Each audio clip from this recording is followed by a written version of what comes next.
Hey gang, happy to see you found us here at Jaws, Canadian Jail War Stories, and for all my returning subscribers, you already know, you guys are the backbone of the channel and I wouldn't be existing without y'all.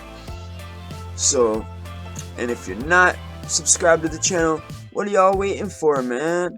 Come on, join the fam, alright?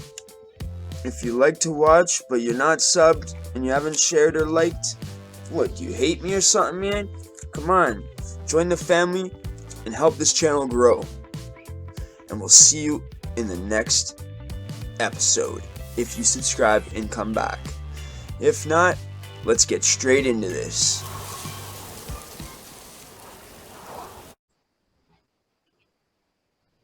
Hey everybody, welcome back to another episode of Canadian Jail War Stories. Today we got a very special episode for you guys. We got an interview with a Pentimer who's done a lot of time.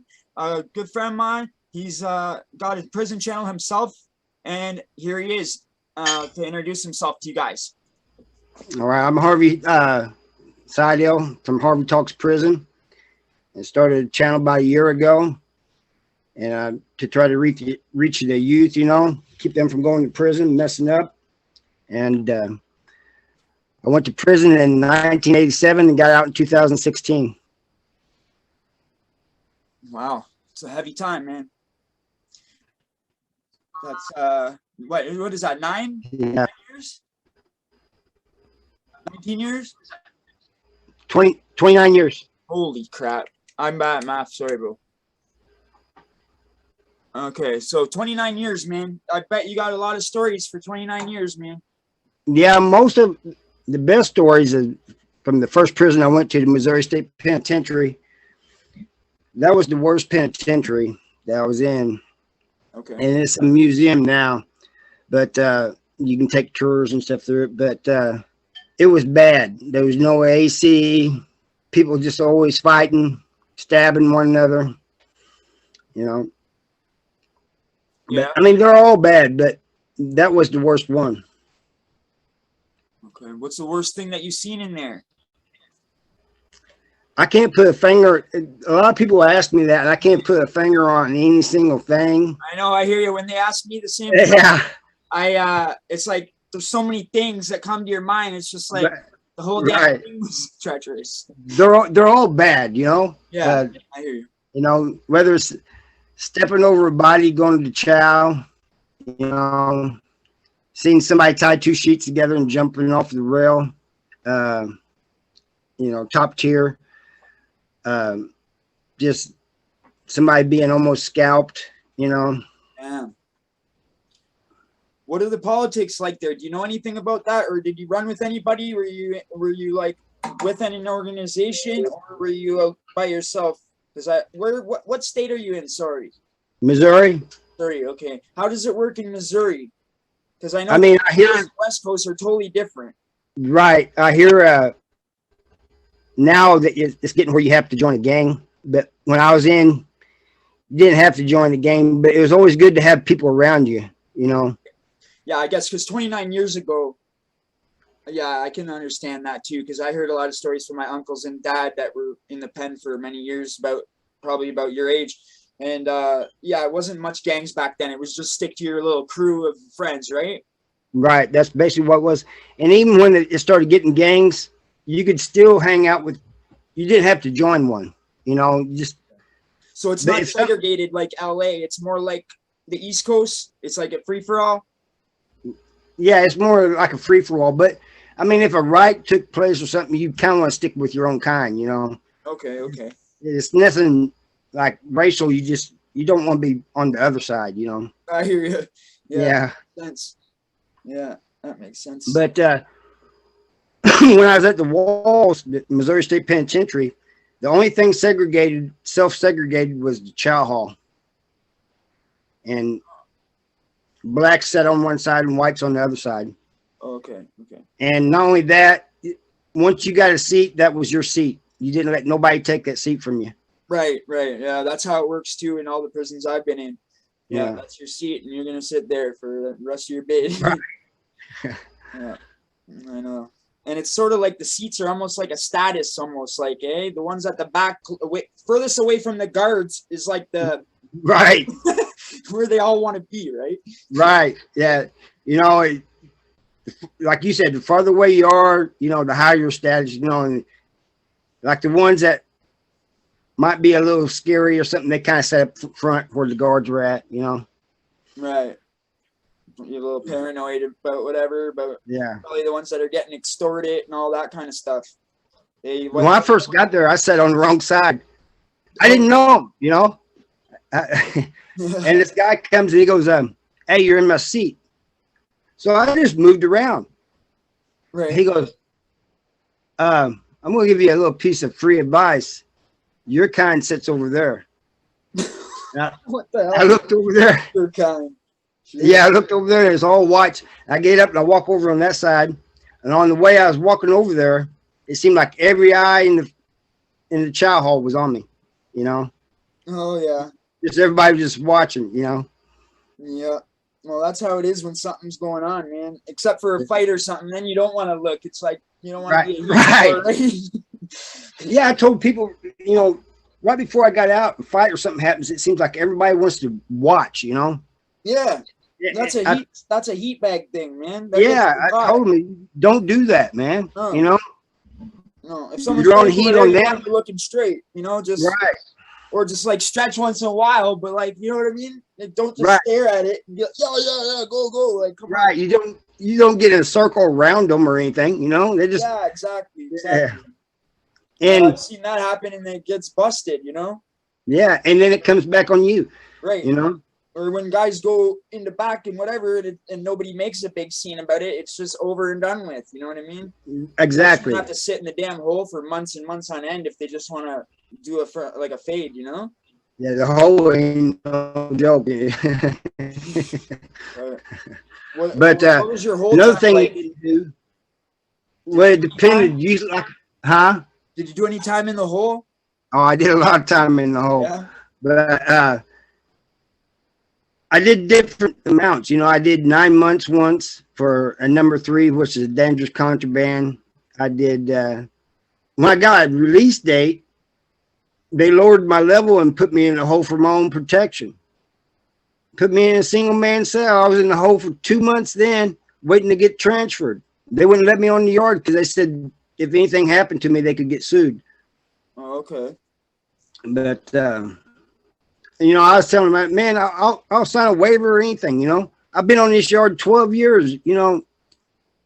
Yeah, actually, that waiver thing that you just mentioned happened to me one time. I got stabbed in the dawn, right? In the back, and the tip of they call it a jigga. The tip of the jigga came off in my shoulder blade, right? So I tried to just leave it, but then it got infected. So I had to go to medical, right? But basically what everyone says is I fell off the top bunk. You know what I mean? And that's basically the thing you say, right? Right. And it's like, yeah, I fell off the top bunk, blah, blah, blah. And then they're like, yeah, well, blah, blah, blah, we're scared for you to go back to that range. I'm like, I've been on this range over a year. It's the only range I've been on. I don't want to leave this place. You know what I mean? I've been in the same cell, everything. So literally, I had to freaking sign a waiver saying that my family and whatever can't sue the jail if I go back to there and get killed. And I signed my life away. Right. That's what I was trying to do. I was trying to sign a waiver. They wouldn't let me do it. You know, they said, if you get sued, if we get sued, we will lose. And we ain't taking that chance. Well, this was also a provincial jail. So yeah, we were in a federal pen. So I think they run a little different. I think they used to do the waivers and then they stopped, you know. But another thing you didn't do is like open cells, you know, it has bars and stuff. You didn't walk down there looking in people's cells. Oh, yeah, that's a big no-no. Yeah. You might see something you don't want to see, man. Right. And you might see something that people don't want you to see and then end up getting killed over it. So right. I mean, people out here don't understand, you know. The littlest thing. They said, you know, how can you walk over a body or something or walk by something bad happening and just keep going? You have to. You have to. I want to live, you know. It's not a choice thing. That's what they don't understand. Right. They hear the stories and they think, oh, you guys are promoting violence, this and that. It's like, we're not promoting violence. We're telling you what it's like so you guys don't do bad stuff to go there. Right. You know what I mean? Tell you how treacherous it is so you guys don't want to do the crimes. So Most of us, like you and me and Chad and all of us, we ain't trying to glamorize it or glorify it or nothing, you know, because there's nothing to glorify as far as I'm concerned. no, if you've like, there's inmates and then there's convicts. I think like inmates Right. are just the ones that have done a couple little bits, 3-4 months, whatever. Convicts have done a lot of years, and convicts act totally different. You can totally tell the difference. You know what I mean? Yeah, it's true. And also, the inmates, they tend to talk to the guards a lot, you know. We call them Right, which is the Jeopardy. #1 rule not to do, Right, you know. unless you're like the houseman or whatever. Right. That's the person you're supposed to go to. When I first got to the walls, these old heads was teaching me, they said, don't ever talk to a guard unless you have somebody else there with you. Right. You know, so they'll know, you know. To verify what you're saying, so nobody can say that you said something Right. you didn't say, for one, To say, and for two, that they know. let's say I just came from your cell, you know, and I'm wanting to put in a move pass to move to another cell. So I go talk to this guard.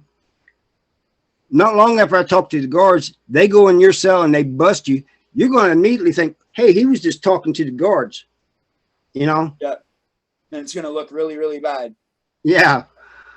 But if you had your buddy with you, it's like, yeah, that's a good thing. That was like that in a few places I was at too. I heard about that rule too, about just make sure you got. But then also I've been in other places that was like, don't even talk to them. Period. If you want something, just ask the houseman, and the houseman just deals with them and gets the products that whatever, like the jail soap or whatever, forms, whatever, and puts them at the back. You know what I mean? Right. If it's empty, just go ask buddy. He's got it in his cell. Right. And one thing I've noticed, another thing I've noticed over the years is when I first got to prison, the holiday meals they was pretty big and they was pretty good. And then over time, they just got smaller and smaller, you know, less and less. Food isn't good. No. Hey, prison food is not good. No, not at all. On Christmas, it's like edible, you know, but like you said, the small portion, they'll give you like a teaspoon of cranberry sauce. I remember I had that one year. Friggin' little tiny little drop, a teaspoon like that just to taste it, right? Exactly. You know, they just give you a little bit, you know, it's like they're feeding kids or something. These are grown men, you know? 200-pound grown men, some way more than that. Like, holy hell. And they're it's a bare minimal amount, right? So if you don't have canteen, you start getting real skinny, you know? Oh, yeah. Now in Missouri, if you ain't got money coming in, you can't buy canteen, you're going to lose weight because they give you a 2,000 calorie a day diet. They say it's 2,000 calories a day. And that's if you eat every single thing on all 3 meals. And which you're not going to. Every piece of fruit, every... Right. Every little thing, you know, you're going to lose weight, you know. Big time, yeah. It's just... Yeah. Unless maybe you're one of those people that don't do nothing and just lay in your bed all day long, you know. But, right. Like I've seen guys that do go in and come out like gained a bunch of weight and not in a good way, like got really fat. You know what I mean? Right. Yeah. And I'm like, holy shit, what'd you do? Just sit there and eat canteen the whole time and not do nothing? They did. They do. You know, I knew a few like that. All they do is watch TV and eat honey buns and stuff, you know? I was thinking about the future. I want to get out one day and friggin' be able to get a woman. Right. Exactly. You know, you want to be in shape. I want to be in shape, you know, in case I got a job to be able to do it, you know? Because, you know, most, I don't know how it is in Canada, but in the United States, most people who get out of prison, they end up with a manual labor job. You know, yeah, like myself, I'm a self-employed contractor, so I know all about that.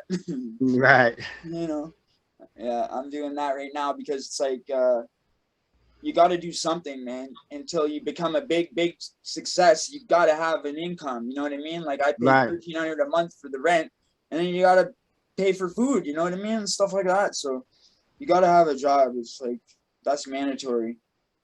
That's what I don't understand about some guys that just start their channels and then quit their jobs and then wonder why they're not doing good. Like, yeah, I don't understand that either, you know, because even if their channel is doing real good, you don't know how long it's going to last, you know. Yeah, right. Yeah. Exactly. Until you have enough in the bank to be able to say, okay, I can live for a few years if I don't have a job. You know what Right. I mean?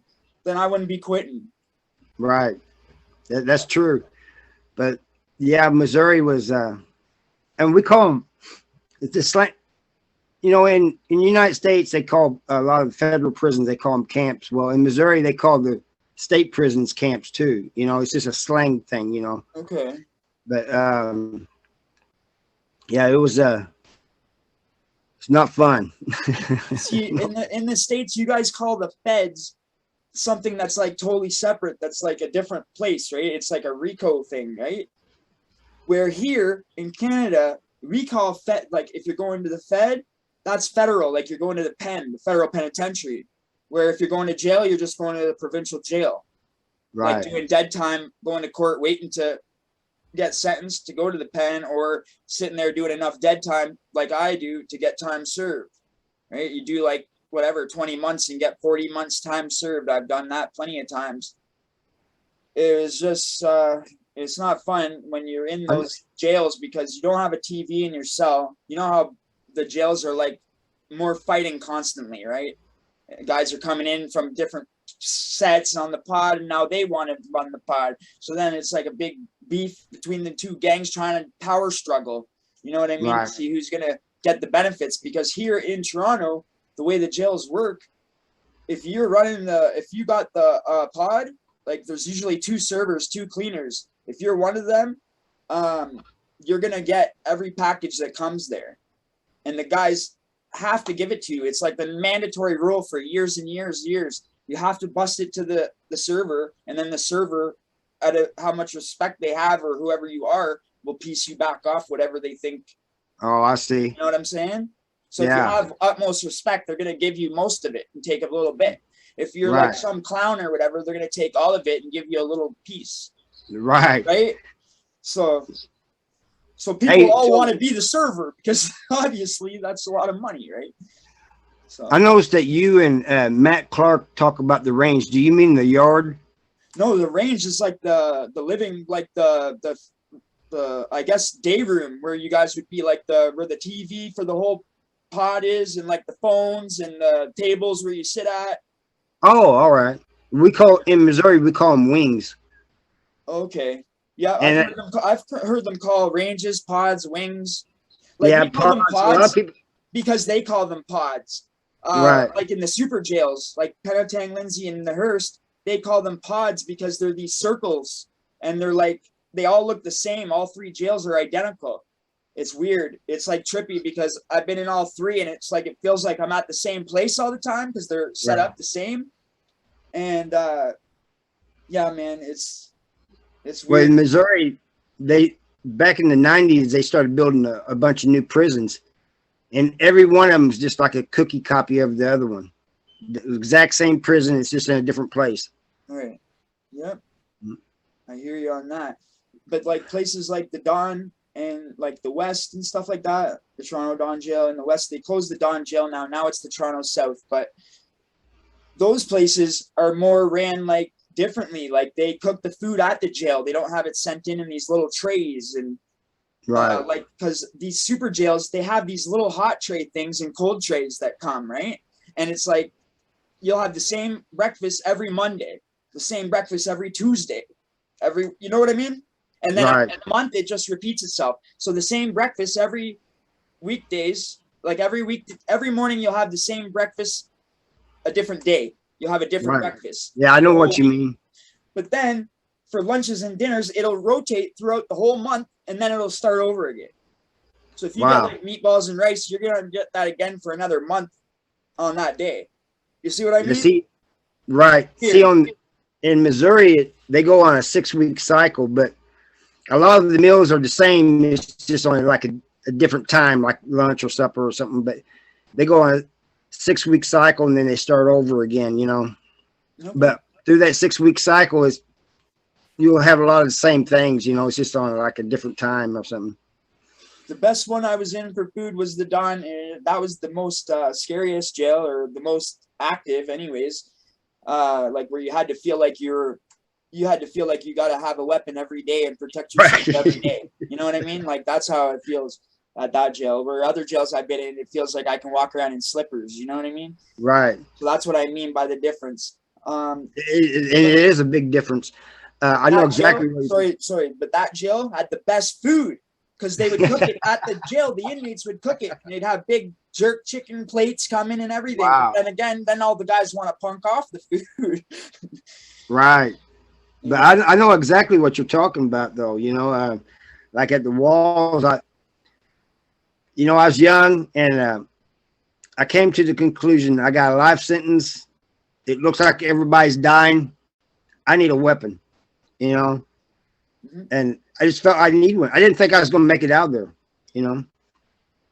Yeah. And some places are like that. Yeah. Like, I think honestly, if you ever heard the story where I talk about the 4 fades back to back in the dawn, if I would have went down in that fight in that shower that day, I think I might have died that day. Right. Yeah. You know what I mean? That. And it was almost like I said this to people. They think I'm nuts, but I said almost like it was like God came down and helped me because I was seeing the whole fight in slow motion. Right. It was weird. It was like I would see him throw a punch at me and it would be like, right. You know what I mean? So I would have enough time to know what to do. Like it was weird. It was really weird. Maybe I was so freaking knocked on the head too many times, but a lot of times in that situation you just described, you know, where it seems like everything's in slow motion, but at the same time, you're thinking to yourself, I can't let him hit me. I can't get on the ground. Life, basically. Yeah. If I go down, it's done. You know, it's over. You know. Mm-hmm. So you're fighting for everything you have. One dude, I guess because I was winning against the 4th guy with half his head burnt off, and I guess they really didn't like that. And then I started getting packed out, and I felt this thing on my head. Boom! It was a castor oil, brand new castor oil one, thick one in the sock, right? But it broke on my head. So the castor oil all over me, right? Oh, so then I just went like this and I rubbed it all over my body because I didn't have a shirt on. And then I'm so slippery now they can't even touch me. You know what I mean? Right, that was a good idea. Hey. They used to do things like that when the people didn't want guards to come in, you know, like the guards are going to come in and extract them. Okay. They would put shampoo on the floor and grease themselves up and everything, so the guards would have a hard time, you know. Yep. Yep. But yeah, it was a mess. But I went back to the walls on a tour. Oh. I can't believe I went. Yeah, went back there. I went back to my old cell, one of my old cells. No way, that would be crazy. It was crazy. I mean, all these memories was coming back, you know. And there was a former guard there, and he was on the tour too. And he goes, "You do time here?" And I said, "Yeah." And he goes, "I was a guard here." He goes, "I don't know why I came back." And he goes, I don't know." And he goes, "But he said, I hate this godforsaken place, and here I am on a tour of it." Well, I think the Don's now like some sort of historical site because it's so old they can't rip it down. Right. So because this is the place they used to hang people there like that long ago, this jail was there. You know what I mean? Like right. My dad, my grandfather have all been in this jail. Right. Right. So it's old, right? And it's like it's so weird because it's like haunted almost, that jail. And now it's a historical site. I would go there for a tour, but all the bars are gone, but you can still see the cells. That's the way this is. I've seen people do it on camera, a tour of what it looks like now. And yeah, I would like to go there and check it out one day. Yeah, that's what they do. They got different types of tours you can do. You can do a regular one on this one, or you can do a ghost tour, and different tours you can do. But it was built in 1836, and so like you said about that place, it's a historical place, you know. Mm-hmm. And then they had a graveyard on site too, right? So yeah, right outside the prison, there's a graveyard. Right. Or there was. I don't know if there still is or not. You know. Are you talking about the one you're at? Yeah, the one I'm talking about the one I'm at. But yeah, both of them, right? But yeah, that's crazy how these prisons just we'll just have a graveyard, you know, just I don't know, man. I feel bad for these prisoners that are doing this, man. But the ones that don't deserve it, like the pedophiles, rapists, all that shit, women and kids, they deserve to be in there. But people that get a fucking drug charge and go to jail for 30 years, man, that ain't right. That's just 30 years to life here in Missouri. That's just a fucking crazy, man. I mean, you know, and a pedophile gets like 5-10 years, you know. Yeah, I don't get that, man. The system's ass backwards. Like I said before, my grandmother's murder got off. Oh, I thought that was a person. Oh, that's the I was dog. like, did somebody come in the stream or something? Yeah, the killer got found not guilty. Fuck, man. Like, my mom got so depressed and everything. It was just like she was too upset to look after me. You know what I mean? Right. So I was about 9 years old when that happened, and then I just started getting more and more bad. And by 12 years old, I was a full-fledged drug dealer with a pager, everything. I have a picture on my IG with a brand new white shoe showing a pager. I was 12 years old in that picture. Crazy. Weed. Getting little ounces of weed and banging them up in all 0.7 dime bags. Going to the high school. I didn't grow up selling drugs or anything like that, you know. I had to, man. I didn't want to, but like my mom, I didn't have the stuff. I wanted the clothes. I wanted the CDs that I wanted to listen to. And these kids would get the stuff bought from them from their parents, and like I didn't have that opportunity. So that's the way it is. I would have loved to just get my parents to buy it for me and not have to go out and do all that shit, because it led to worse. It led from selling weed to selling rock to fucking living in a house. You know what I mean? Just being an in-house dealer. It was just bad all the way around. We're running out of time. It says getting to the 40 meeting will end in 10 minutes. 40 minutes. Yeah. Damn. I think it's gone pretty well. Yeah, I think it has too. It went pretty fast too. Yeah, I didn't even realize that it's gone by that fast. Yeah. It's easy to talk to you. It's more like a podcast kind of than right? Like when I connect with somebody, it's almost like when I did the one with the new Matt Clark, he's also from Toronto here. That was like a podcast too. We were just talking like me and you shooting the shit sort of thing. Right. That's the best interviews because it's not forced. You know what I mean? Oh, it is. Because it's not strained or forced. You know, you're just talking about different things, you know? Yeah, like I didn't even write down no questions or nothing because basically everybody always asks the same questions. When I told you, I said, yeah, I'm ready.